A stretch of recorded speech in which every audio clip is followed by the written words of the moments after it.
Bifon Richida, Berlinka Yewilchum, Sefta on Swiftwat, Tham Fasitef on Ufam Mila Maya Hedum, over Mil Pathas.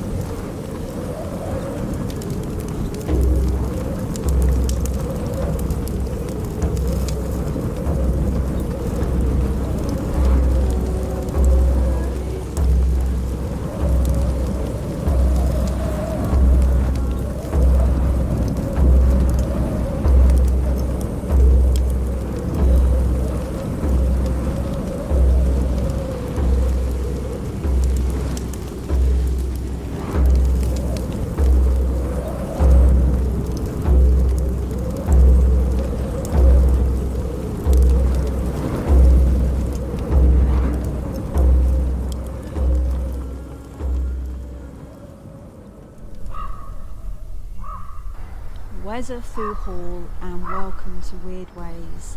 In today's episode I'm going to be speaking to you about the Anglo Saxon rune Rad. Now Rad is the rune of riding. It's also the rune of journeys and travel. And so today I've travelled back to East Anglia, back to my homelands, the land of my ancestors. It's also a really important area, in fact a hotspot for Anglo Saxon horse inhumations, which is something I want to speak to you about in today's video. It's also the land of the Society of Horsemen, a magic secret society that operated and possibly still operates within East Anglia. So for now, here I am, and this is Rad. Ayla, and welcome to this Wyrdwayz video about the Anglo-Saxon rune Rad. Just like to start by thanking all of my subscribers. It's great to have you here and it's very much appreciated. If you like this video, I'd really appreciate a thumbs up, and please subscribe to this channel if you haven't already done so. I've also got a Patreon account which the details are below. So as I said, in today's episode we are talking about Rad. Now, to pronounce it properly you should roll your R. I can't, so I don't, but if you can then do, because that's how it was pronounced. I'd like to start, as I usually do, by looking at the different rune poems that we have available for this rune. So I'm going to start with the Icelandic rune poem, which says, "Riding, joy of the horseman, and speedy journey, and toil of the steed." So you can see that that poem is very much about riding horses. The Norwegian rune poem says, "Riding is said to be the worst thing for horses. Regin forged the finest sword." Now Regin, we haven't got time to talk about him today, but he was of course the smith from the Sigurd story, the brother of Fafnir. Now let's move on to the Anglo-Saxon rune poem, which I'll read for you first in modern English. "Riding seems easy to every warrior while he is indoors, and very courageous to him who traverses the high roads." Now to me this just conjures up images of the warriors in the mead hall, in the ale hall, with their horns or their tankards of ale, around a crackling fire, thinking about the adventures they've had, the journeys they've had, the different raids they've been on, the different places that they've travelled. And of course when you're sat in your mead hall it all seems very easy, but there were real threats and real dangers to travel in those days, very much unlike the very tame and sanitised world that we experience here in England now. So now I'm going to speak the poem in Old English, in Anglo-Saxon. "Lad bifon Richida, linka Yewilchum sefta on Swiftwat, Tham Fasitef on Ufam Mila Maya Hedum over Mil Pathas." So So that's the Old English rune poem for Rad. Now, as I said in the intro, this is the rune of journeys, the rune of travel, and of course it is about riding. It's very much linked, the whole theme of it is around riding of horses.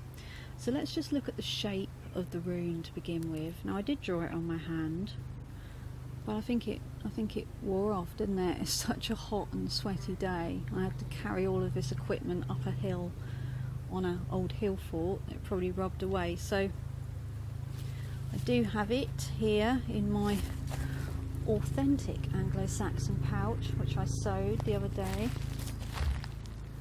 There you are, you see? Hopefully that's in focus. That's the shape of the rune. And of course, just like to mention, which you can probably see, I am in full early pagan Anglo Saxon dress here. I'd just like to add, I made this all myself, hand sewed it all. Quite proud of it. It's really nice to wear, actually, really cool. The ladies on a hot day, they would have just worn the peplos, they wouldn't have had the underdress on. So in keeping with how my ancestors would have dressed there. So yeah, the shape of the rune is interesting, because when you look at it, it's very much a kind of go forward shape. The way it's pointing forward, it's driving forward, it's taking you in that right direction. But also, if you look at it, you'll notice, and I noticed this when you look at it, it's also, there's part of it which travels inwards. So it's almost like there's an inner reflection in this rune. You're going forwards, but you're reflecting on the where you have come from. Does that make sense? I hope so. So journeys. I mean, how difficult has it been to do journeys recently? Really difficult with the whole COVID lockdowns that we've had in this country. And I hadn't travelled back to my East Anglian homelands. I think it was 8 months. It was awful. You know, I was literally going stir crazy. You know, I so desperately wanted to travel back and I couldn't. And then when the opportunity arose that I could, the whole journey kind of took on a sacred meaning. Just, you know, the preparation for it, the visualising of it, it became more than just a mundane journey. And today's actually the day in the UK where all of the different restrictions have been lifted. So I think journeys and travelling is something which is in us. And I think a lot of people now are going to be thinking about the journeys that they can make and the travel that they can now do, that those restrictions have been lifted. Now, of course, as I said, travelling and journeying in Anglo-Saxon times would have been very, very different. And I'm going to start with a Christian poem. The themes are very strongly Christian, but it does show how the Anglo-Saxons would have viewed journeys.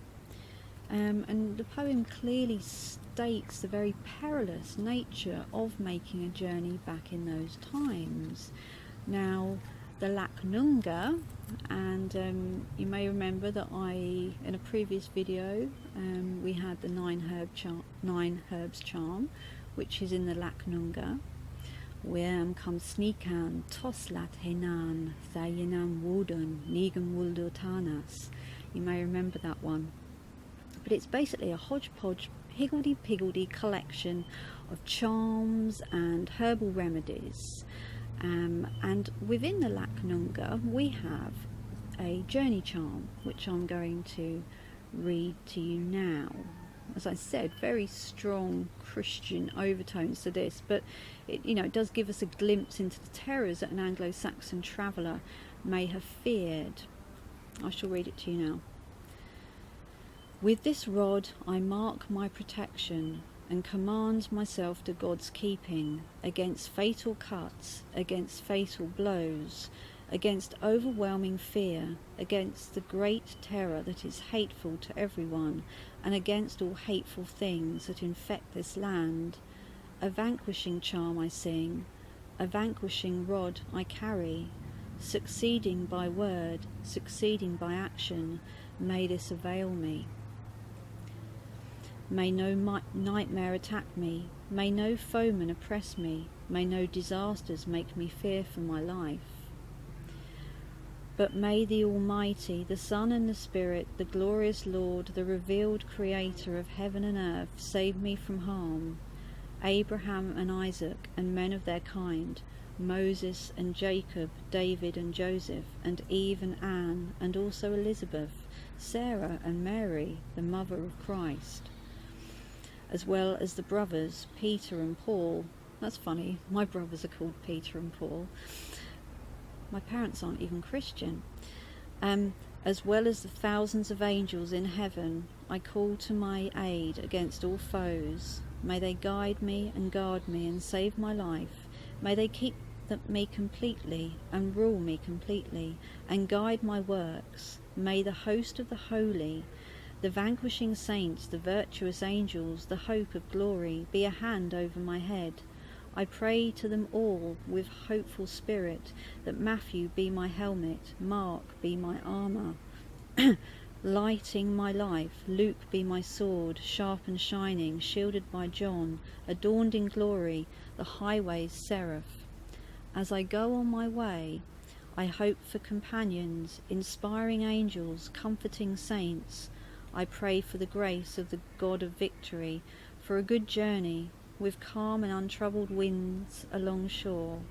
I've heard of winds that pulled back the sea and saved constant men from deadly foes. May I meet these friends, so I may endure in the Almighty's keeping, safe from the evil one who seeks my soul, secure in the glory of heaven's angels and land of the holy, the kingdom's glory, as long as I'm given life in this world. Amen. So obviously that was crazily Christian. I mean, it couldn't have been more Christian if it tried. But what I hoped it would demonstrate was the amount of fear which may have been within the Anglo Saxon mind at the prospect of undertaking a journey.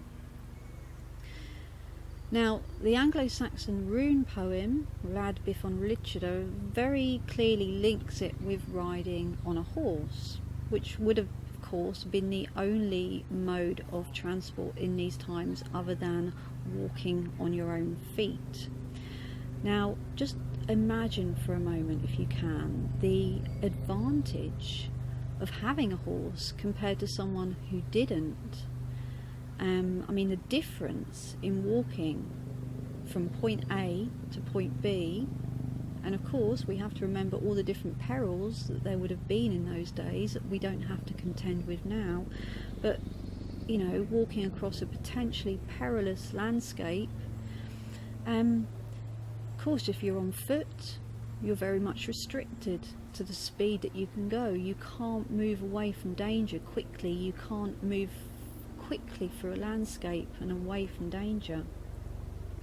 Now imagine the difference of being mounted on a mighty steed, you know, and riding that beast across the landscape. You know, the two things really are a world apart. So as modern people who have cars and trucks and buses and motorbikes and aeroplanes, it's, you know, it's hard to imagine a world where we would have to walk everywhere, unless of course you had a horse. And also, and bikers will get this, and of course horse riders as well, you know, there's also the thrill aspect of riding that horse, you know, the speed, the exhilaration, you know, the feel of being at one with that animal. You know, that there also there is a thrill and an exhilaration in that experience. I mean, the only modern day analogy I can make is if you can imagine the difference between making a journey in, say, a clapped out old bus compared to riding a powerful motorbike. You know, if you've done it, you'll know the thrill of that. But you know, that is, for a modern analogy, you know, that is the difference here. So of course it goes without saying that the horse was extremely important to our ancestors, and to have one would have been reserved for the rich, as it pretty much is still. Not many people can afford to have a horse now, and the same was true back then. So the horse would have been a valuable and a prized possession. You know, it would have been an extremely valuable thing to have owned. So I'm going to go back to an early source now, as I like to, back to Tacitus. And so we're talking 98 AD, so very early on the continent, where Tacitus was writing in his Germania about the Germanic tribes. And Tacitus tells us, generally speaking, their strength lies in infantry rather than cavalry. So foot soldiers accompany the cavalry into action, their speed of foot being such that they can easily keep up with the charging horsemen. So, wow, they would have been so they would have been able to run really fast. They were powerful people. I mean, I know that, you know, Tacitus definitely admired their physical abilities and their physical appearance. So, but Tacitus is not the only person to have told us how these Germanic tribes were not really into their cavalry. I mean, the Romans were, so it was quite a stark difference for them. But Procopius says something very similar, actually, in his Gothic Wars, where he talks about the Angli, the people who had settled in this country. He did actually say they had no horses, which you know is rubbish. But and I believe that Caesar also says something similar about the fact that the Germanic tribes were not heavily into cavalry. Now, that's fine, but Tacitus also tells us something very interesting about the Germanic tribes and their connection to the horse. And this is a spiritual and magical connection that they have to the horse. And it obviously does hint very strongly towards a very early Germanic horse cult. So I'll just read that to you. Although the familiar method of seeking information from the cries and the flight of birds is known to the Germans, they have also a special method of their own to try to obtain omens and warnings from horses. These horses are kept at the public expense in the sacred woods and groves that I have mentioned. They are pure white and unclefiled. What does that mean? By any tail in the service of man.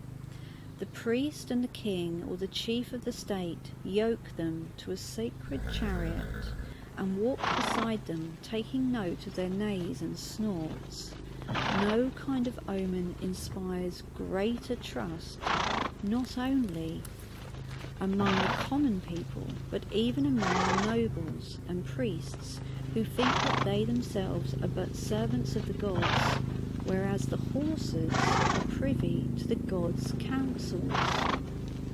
So this tells us a lot, you know, that these early Germanic tribes on the continent actually believed that the horses had a direct link to the gods, and as it says, through interpreting the actions of the horses, they were able to tell the future, to know what was going to happen. Now, it's interesting that much later, and we're talking now 11th century Sweden, there is a remarkably similar account from Adam of Bremen, where he says, To inquire of the cries and flight of birds was characteristic of this folk. Also to make trial of the presentiments and movement of horses, and to observe their neighing and snorting. On no other auspices was more reliance placed, not merely by the common people, but also by their betters. Now, that account is amazingly similar to the much earlier account by Tacitus. So, did Adam simply copy it? Well, if not, then it certainly indicates a very strong horse cult within these tribes, and one that had endured and lasted for hundreds of years. So this implies that it was a very important and very deep-rooted cult for these Germanic people. Both accounts clearly show a link between the gods and the horses, almost like this direct line between gods and horses. Now, if we go back to the Bronze Age, the horse imagery, this is ancient stuff, and I was lucky enough to see this sculpture when I visited Copenhagen a few years ago. Absolutely amazing. It really is quite something to behold. The Trondheim Sun Chariot, which is of course made in bronze and was discovered in Denmark. Now, obviously it shows the Sun Chariot. So now I want to go to some written sources from Iceland, the Eddas, as put together by Snorri Sturluson. And the Gylfaginning, the deluding of Gylfi, which tells the creation myth. Now we are told of the horses, who basically have very special roles in the cycles of nature and of day and night. So we have Arvaka, which is early riser, and we have Alsvida, which is all swift. And if I just read to you apart from here, night rides first with the horse called Hrimfaxi, Frostmane, and every morning foam from the horse's bit sprinkles the earth. Day's horse is called Skinfaxi, Shining Mane, and with its mane it lights up all the sky and earth. So it's obvious that horses are playing a very intrinsic role within Norse cosmology, absolutely vital role within the cosmology of these northern people. Now, many of the gods are said to have horses as well, and they use their horses to travel over the Rainbow Bridge, over Bifrost's Bridge, which we are told is the bridge that the gods use to link the earth and the sky. And I believe the only god who we are told doesn't travel this way is Thunor.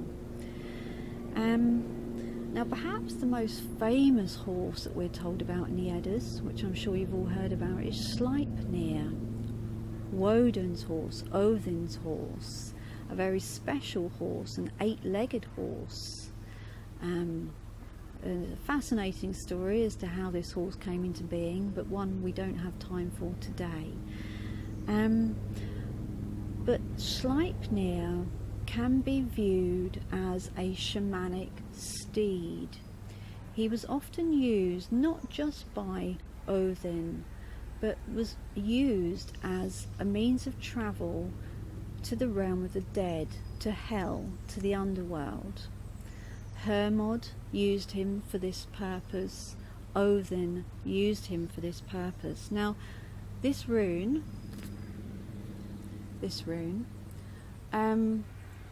can be used to assist you in shamanic journeying.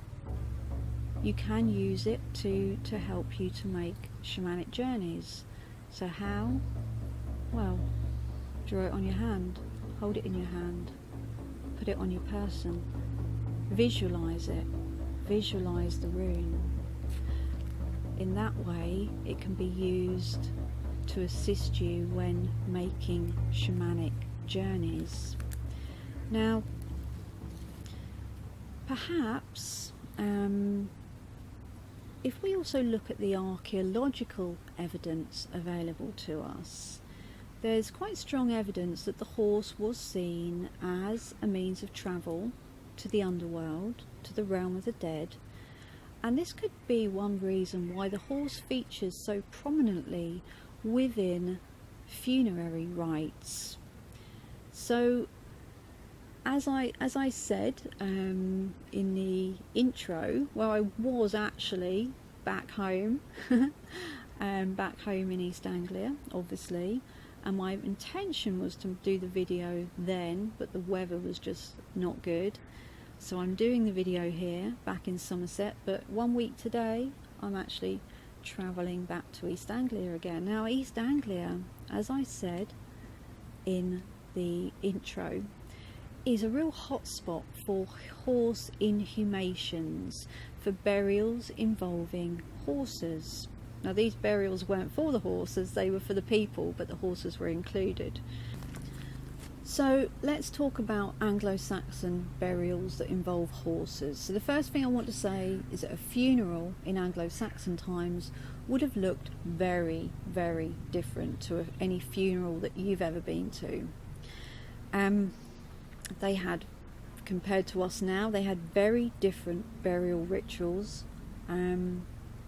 We simply would not recognise it as a funeral as we know a funeral to be now.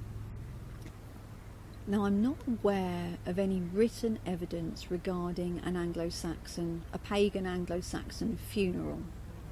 However, we do have an absolutely amazing account which was left to us by the 10th century Arab Muslim soldier whose name was Ahmad ibn Fadlan, who was fortunate enough to encounter a group of Rus Viking traders when he was out on a mission, and he witnessed the funeral of one of their chiefs, and luckily he made a very detailed account of this in his Risala.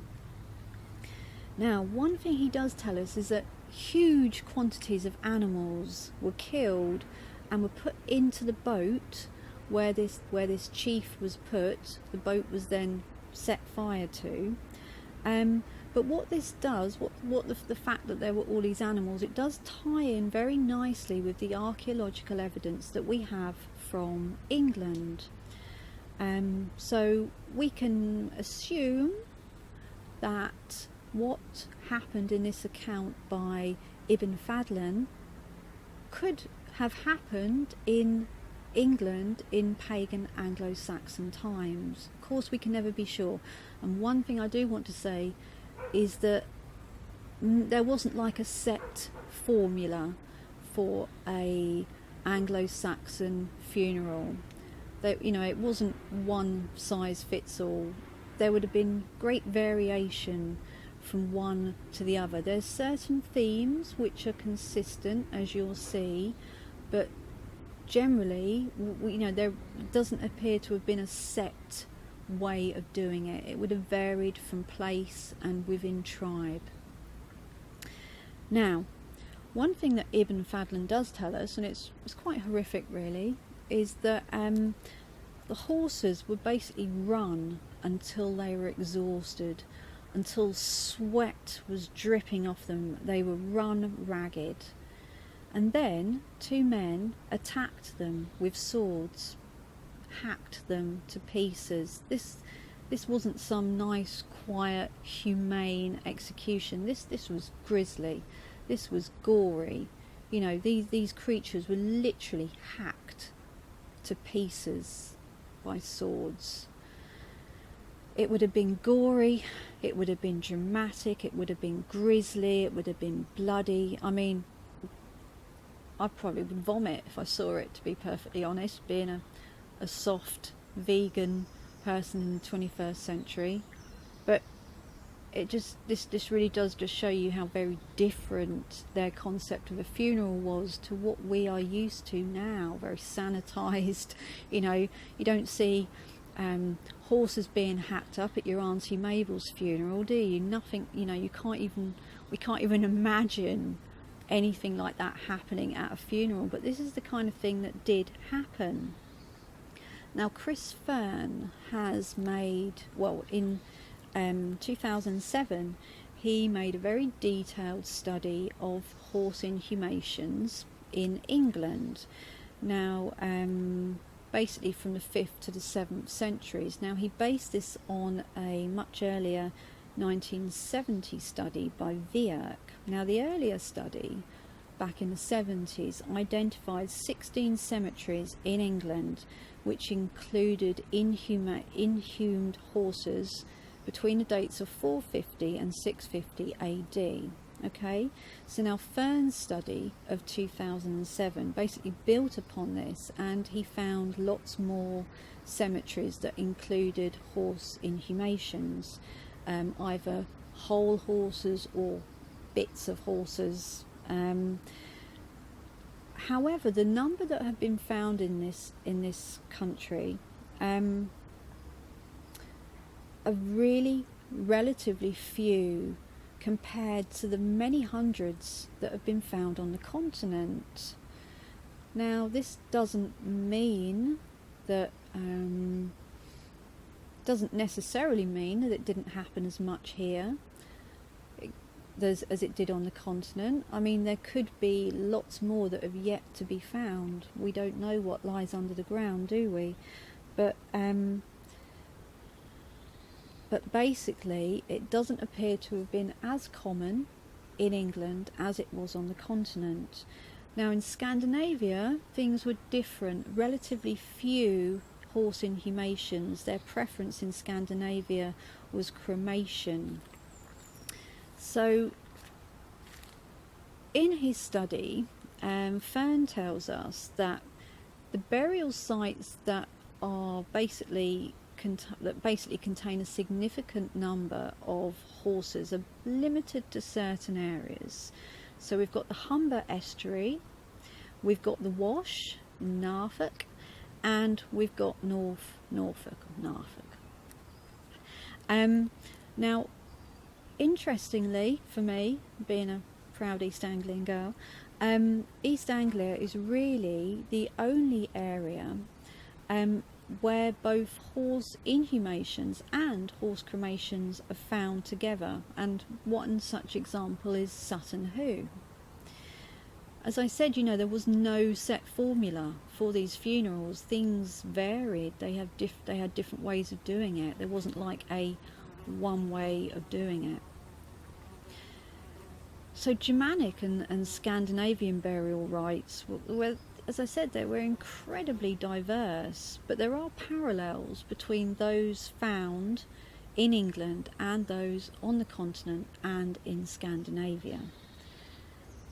Now, as I said earlier, to have a horse, you had to be rich, and it hasn't really changed. So the theme that comes through from these horse inhumations, both on the continent and in Anglo Saxon England, suggests that these horse inhumations were limited to elite, high status males in the period leading up to the Christian conversion. So the usual theme is a stallion, a large horse compared to other horses at that time, in the prime of its life, which would accompany a lone male warrior, a young elite male warrior. However, there are some cases of there being more than one horse with this lone elite warrior. So Fern basically identified three main types of horse inhumations that have been found in England. So group 1, similar to those found on the continent. The human and the horse share the same grave. The human head and the horse head are at the same end of the grave. The horse is lying on its side. The horse is wearing a harness as if it's ready to be ridden, and these are all dated to the first half of the 6th century. Now, one of these burials that fits the group 1 style of burial was found very close to where I come from, just down the road, at a place called Well. Well, it was actually on the Lakenheath air site. There's an American air base just down the road from where I come from, and it was found on there. So an elite male buried with a horse with riding gear. Now that cemetery at RAF Lakenheath, it actually included 2 early Anglo Saxon horse and warrior burials that were unearthed, the first one in 1997 and the second one in 1999. And there was all sorts of amazing things in there, but they were both covered by a barrow with a ditch, and they're both dated to the 6th century.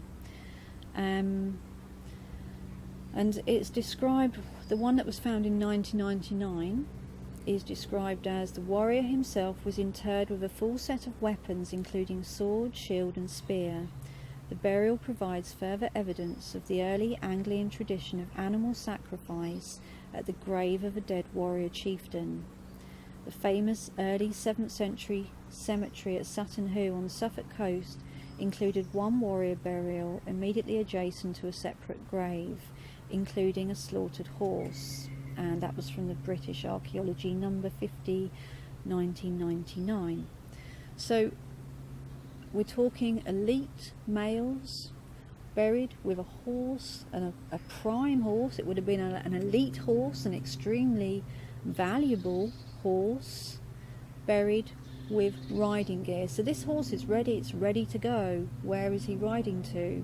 To the afterlife? Quite probably. We've already seen the links between the horse as a means to travel to the realm of the dead. So this is quite possibly what is going on in these horse inhumation burials found in England. Now, Group B types of burial, now these are most similar to those found on the continent. Now the horse and the human are in separate graves. They're separated. The harness is included, but the horse is not wearing it. So this horse isn't quite ready to go. And the harness, it's either in the grave with the horse or in the grave with the warrior. So either the warrior has the riding, the harness, the riding equipment, or it's with the horse. Now, Sutton Hoo is a prime example of this type of horse inhumation. Now, Chris Fern then identified a third group, Group C, and this is a little bit different because here we have the riding equipment, but there's no horse. And these date from 450 to 675 AD. So the interesting thing is, as the first date is very early, it's unlikely that the fact that there was no horse was due to horse sacrifice having stopped. So these are the 3 main types of horse inhumations that are found in England. Now, as I mentioned, the other kind of grave goods found within these graves are very rich, very costly. There's weapons, there's bronze bowls, there's counters, there's lots of beautifully decorated things with zoomorphic designs. So these are rich graves of rich elite people. And as I said, all of these types are for elite males. They represent wealth and power. They are status symbols. Now, the thing is, though, we cannot be sure that all of these, to me it seems very unlikely that the fact that the horse was included was nothing nothing more than a status symbol. That just doesn't wash with me. To me, there seems to be a deeper, more spiritual significance of the inclusion of the horse. Most of these horses in graves were big horses, 14 to 15 hands. But as I said, Yes, they may have been an ostentatious display of wealth, but I believe that they had a spiritual significance and were viewed more spiritually than materialistically. This is just my belief. And that they were seen as being the vessels to take the warrior to the next life. Now, I've been rambling on for a long time, so I'll stop here and I will continue with this theme in part 2 of this video, where I'm going to talk a bit more about the evidence for the horse being used as a means to travel to the afterlife. Okay, so thank you, Ishtankiathay. I'll see you in part 2. Take care. Thanks for subscribing. Please subscribe, please like this video, and I'll see you in part 2. Ayla.